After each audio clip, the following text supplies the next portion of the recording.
On a weeknight when I don't have a lot of time, I love making a simple skirt steak. Today we're making it with a crunchy olive tapenade, and it really only takes a few ingredients. So let's get started. First, we'll begin by seasoning the skirt steak. We'll just use a little bit of salt and pepper. Skirt steak is a pretty thin cut of meat, so it doesn't need a lot of time for the seasoning to really start to sink in. Just be very generous with your salt. It may seem like a lot. This is kosher salt, so it's not as salty as table salt. And then we'll hit it with a little bit of pepper. We'll give this about 15 minutes while we make our olive tapenade. I'll wash my hands and be right back. Now let's get started on that tapenade. For this, we will actually begin by dicing our shallots. We'll do a few horizontal slices through, very much like slicing an onion. We get these beautiful little teeny tiny diced pieces of shallot. Before we juice this lemon, I want to make the most of it, so I'm actually going to zest it. Remember, you only want the very outer part of the lemon skin. Then we'll take our lemon. I like squeezing it over a little strainer like this to catch all of the seeds. I have two types of olives today. I have Kalamata olives. These are the briniest and saltiest of the olives. And then I have Castelvetrano olives, arguably some of the best olives on earth. Buttery, a little bit briny, and we're just going to roughly chop them. This does not have to be perfect. What you want to look out for this dish in particular is that they are packed in brine rather than olive oil. Let's get it in the bowl.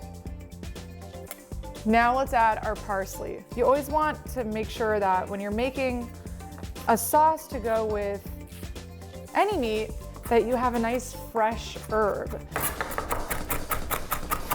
Perfect. That was half a bunch of parsley going in. Now, I said this was a crunchy tapenade, and that crunch is going to come from hazelnuts. Rough chop here. These are already roasted, which just gives you even more depth of flavor. Our hazelnuts are ready to join the party. Last ingredient, and don't freak out, but we're putting anchovies in here. Anchovies add an umami flavor to dishes. I promise this will not taste fishy at all. So 2 fillets packed in oil, give it a nice small chop. We basically have a rough paste that goes in. The olives and the anchovies are salty, so you don't need to add a lot more salt, but about half a teaspoon is going to bring it all to life. And then a few turns of black pepper. And finally, this is a sauce after all, so the olive oil, let's mix it up and see how it turned out.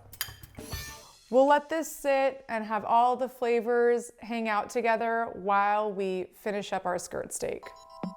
The key to a delicious skirt steak is for it to have a nice crust on the outside, dark brown, and pink in the middle. I'm going to dab these steaks.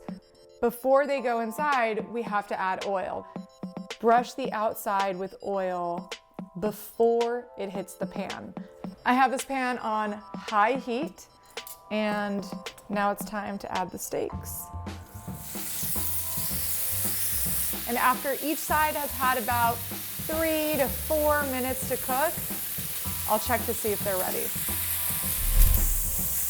These look perfect. We achieved exactly what we wanted. So we'll transfer them to this plate to rest for about 10 minutes before we serve our dish. We got such a beautiful exterior on these skirt steaks. I'm going into the steak this way.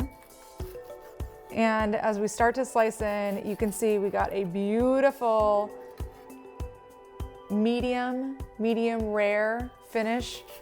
Now let's serve this dish. I will transfer our steak over to this plate.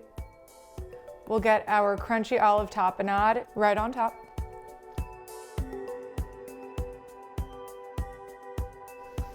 Who said you can't have a fancy meal on a weeknight? This is our seared skirt steak with a crunchy olive tapenade.